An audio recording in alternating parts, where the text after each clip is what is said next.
আমাদের মধ্যে অনেক সময় একটা ভয় কাজ করে যে আমরা কিভাবে ইংরাজি লিখব।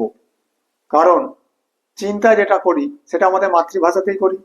তাহলে ইংরাজি লিখতে গেলে আমাদের মাতৃভাষা থেকে ইংরাজিতে ট্রান্সলেট করতে হবে, সেটা যেন আবার গ্রামাটিক্যালি কারেক্ট হয়। তাহলে আমাদের মূল সমস্যাটা কোথায় গিয়ে দাঁড়াচ্ছে?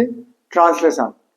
সেই জন্য আমরা মাই ইংলিশ হেল্পমেট ইউটিউব চ্যানেলে একটি নতুন সিরিজ চালু করছি, যেখানে আমরা বাংলা থেকে ইংরাজিতে বেশ কিছু অনুচ্ছেদ বা প্যাসেজ ট্রান্সলেট করে দেখব। Welcome my dear students and friends, welcome to a new series, translation series in my English helpmate YouTube channel. Let us start our class. ট্রান্সলেশনের বেশ কিছু নিয়ম রয়েছে। ট্রান্সলেশন মানে এই নয় যে আমাকে সবসময় আক্ষরিক ট্রান্সলেশন করতে হবে। বাংলায় যেটা থাকবে সেটার অক্ষরে অক্ষরে অনুবাদ করাটাই কিন্তু ট্রান্সলেশনের মূল উদ্দেশ্য নয়। ট্রান্সলেশন শেখার আমাদের মূল উদ্দেশ্য হলো যাতে আমরা আমাদের বক্তব্যটাকে ইংরাজিতে ঠিকঠাক গ্রামাটিক্যালি কারেক্টভাবে পরিবেশন করতে পারি। সেটা বাংলার আক্ষরিক অনুবাদ না হলেও ভাবানুবাদ হলেও চলবে, সেন্স বেসড ট্রান্সলেশন হলেও চলবে। যেমন যদি কোনো জটিল বাক্য থাকে সেটিকে আমরা দুটি সরল বাক্যে ভেঙে নিয়ে যৌগিক বাক্যে পরিণত করেও ট্রান্সলেশন করতে পারি। আমাদের মূল উদ্দেশ্য হলো যাতে আমরা আমাদের বক্তব্যটাকে সঠিকভাবে পরিবেশন করতে পারি। কয়েকটি উদাহরণ দিয়ে দেখি। দেখো, প্রথম সেন্টেন্সটা কি আছে? আমরা কঠিন মনে করে অনেক কাজ করা থেকে বিরত থাকি। যদি আমরা আক্ষরিক ট্রান্সলেশন করতে যাই তাহলে কি হবে? Assuming that many works are hard, we refrain, মানে বিরত থাকা হচ্ছে refrain from doing them. Simple sentence. এটাকে আমরা ভেঙে এটাও করতে পারি যে আমরা অনেক কাজকে কঠিন মনে করি এবং সেগুলি করা থেকে আমরা বিরত থাকি। তাহলে কি হবে? উই অ্যাজিউম, মনে করি, we assume that many works are hard and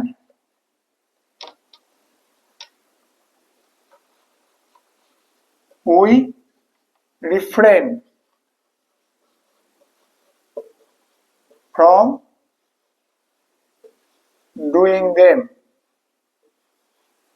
doing বা attempting ও করতে পারি, attempting them।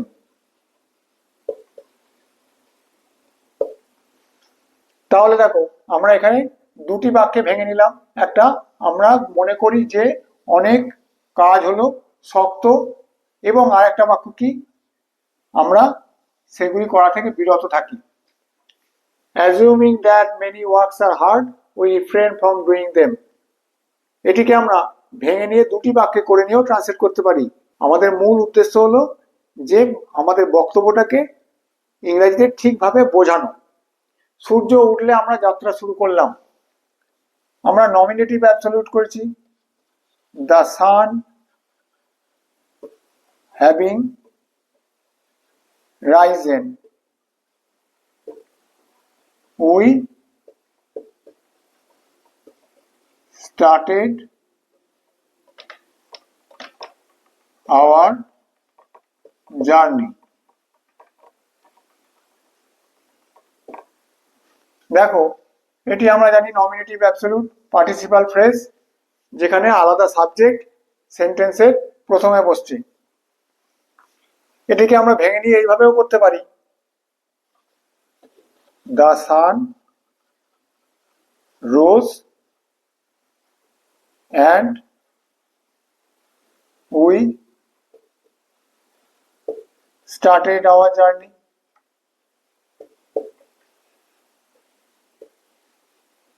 তাহলে কি হলো? দুটি সরল বাক্যে ভেঙে গেল, অ্যান্ড দিয়ে আমরা যুক্ত করলাম। কম্পাউন্ড সেন্টেন্স হয়ে গেল, কিন্তু আমাদের কাছে ট্রান্সলেশন করাটা সহজ হয়ে গেল। এটি দেখো, আবহাওয়া খারাপ থাকায় আমরা যাত্রা স্থগিত করলাম। এটিও nominative absolute. The weather being foul we postponed hour journey. আমরা আক্ষরিক ট্রান্সলেশন করলাম, কিন্তু আমরা তো এটাও বলতে পারি উই পোস্টপন্ড আওয়ার জার্নি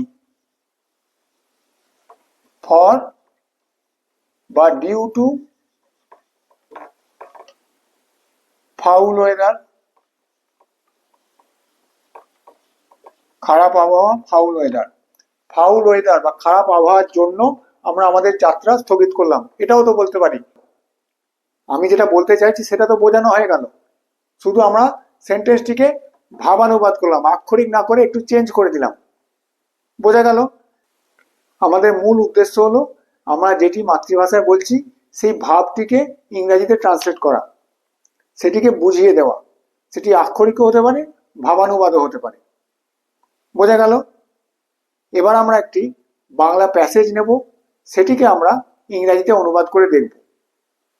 দেখো, এখানে আমি একটি বাংলা অনুচ্ছেদ লিখেছি, এটি তোমরা খাতায় নোট করে নাও, তাহলে আমি যখন ট্রান্সলেট করব তোমাদের বুঝতে সুবিধা হবে। এছাড়াও এই বাংলা অনুচ্ছেদটির পিডিএফ ডাউনলোড লিংক তোমরা এই ক্লাসের ডেসক্রিপশন বক্সে পেয়ে যাবে, সেখান থেকে ডাউনলোড করে নিও। দেখো, প্রথম সেন্টেন্সটা কি আছে? ছাত্রদের নিজস্ব কর্তব্য রয়েছে। স্টুডেন্টস, বা আমি এখানে দা স্টুডেন্টসও লিখতে পারতাম। দা দিলেও হয়, না দিলেও হয়। দা স্টুডেন্টস বলে স্টুডেন্টস শ্রেণীকে বোঝায়। দা স্টুডেন্টস হ্যাভ দেয়ার, তাদের নিজস্ব, ওন ডিউটিজ,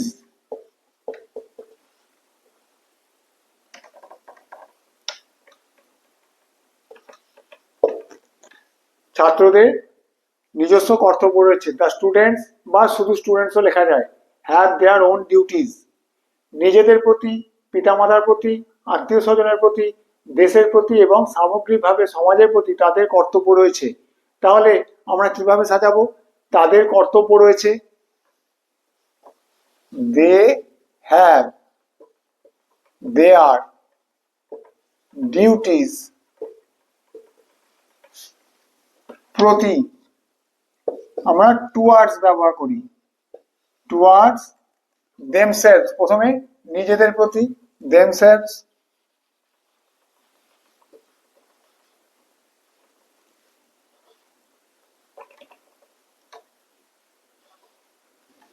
পিতামাতার প্রতি দেয়ার প্যারেন্টস, আর এখানে টুয়ার্ডস দিলেও হয়, না দিলেও হয়।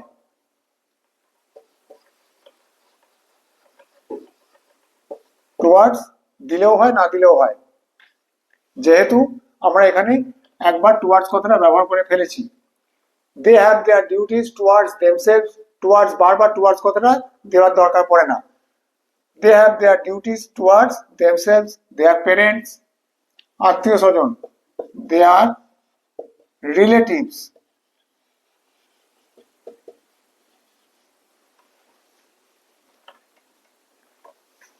দেশের প্রতি, দেয়ার কান্ট্রিজ, অ্যান্ড সামগ্রিকভাবে অ্যাট লার্জ টুয়ার্ডস সোসাইটি, সমাজের প্রতি।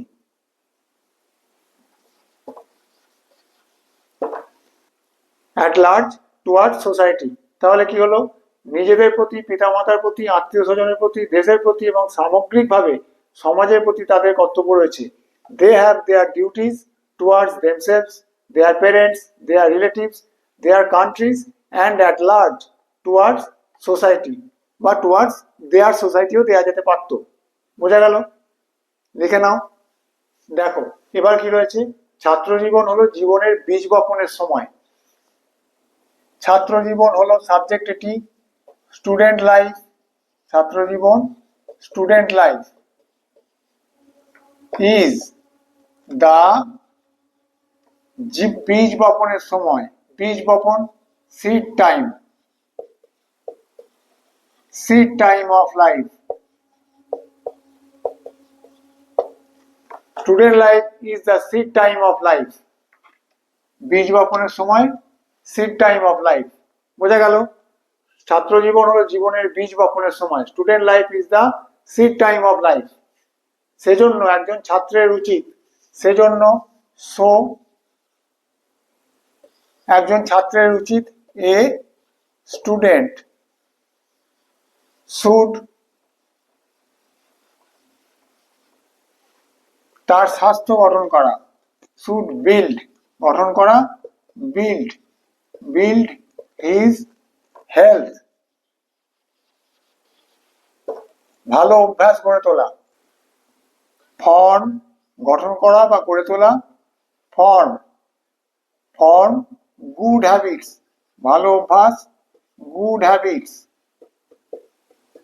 অ্যান্ড এবং ভালো ব্যবহার করা, behave well.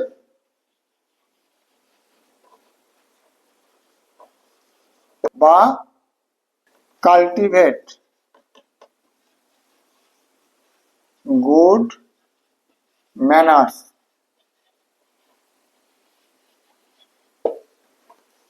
So a student should build his health, form good habits and behave well বা কাল্টিভেট গুড ম্যানার্স, ভালো অভ্যাস, ভালো ব্যবহার করা, কাল্টিভেট গুড ম্যানার্স, ভালো ইংরেজি হলো কাল্টিভেট গুড ম্যানার্স।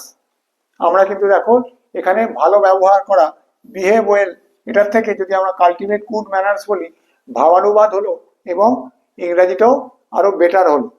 বোঝা গেল? লিখে নাও। দেখো কি বলেছে, জীবনে ভালো এবং বড় হওয়ার নিশ্চিত পথগুলির অন্যতম হলো পিতামাতা এবং শিক্ষকের প্রতি অকৃত্রিম শ্রদ্ধা ও ভালোবাসা পোষণ করা এবং মহাপুরুষদের জীবনী পাঠ করা। তাহলে বাক্যটার সাবজেক্ট কি? নিশ্চিত পথগুলির অন্যতম, ওয়ান অফ দা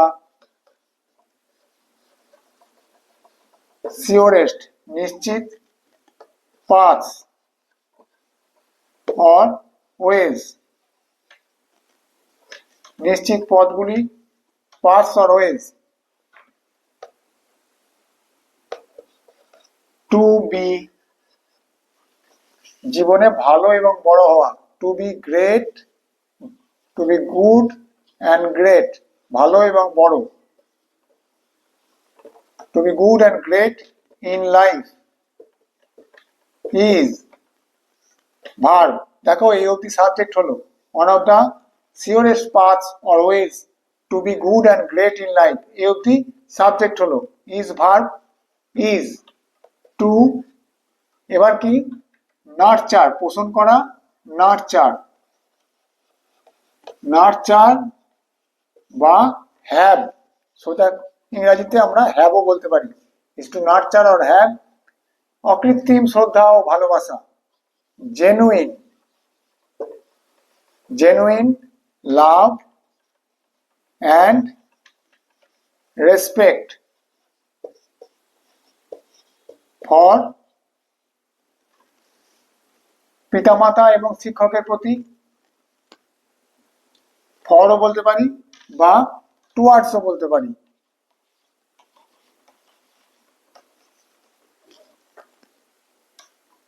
পিতামাতা এবং শিক্ষকের প্রতি, পেরেন্টস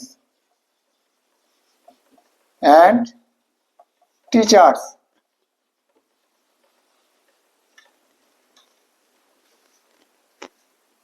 পিতামাতা এবং শিক্ষকের প্রতি অকৃত্রিম শ্রদ্ধা এবং ভালোবাসা পোষণ করা, নার্চার মানে পোষণ করা বা হ্যাভও করতে পারি, অ্যান্ড এবং মহাপুরুষদের জীবনী পাঠ করা, and read the lives of the great main,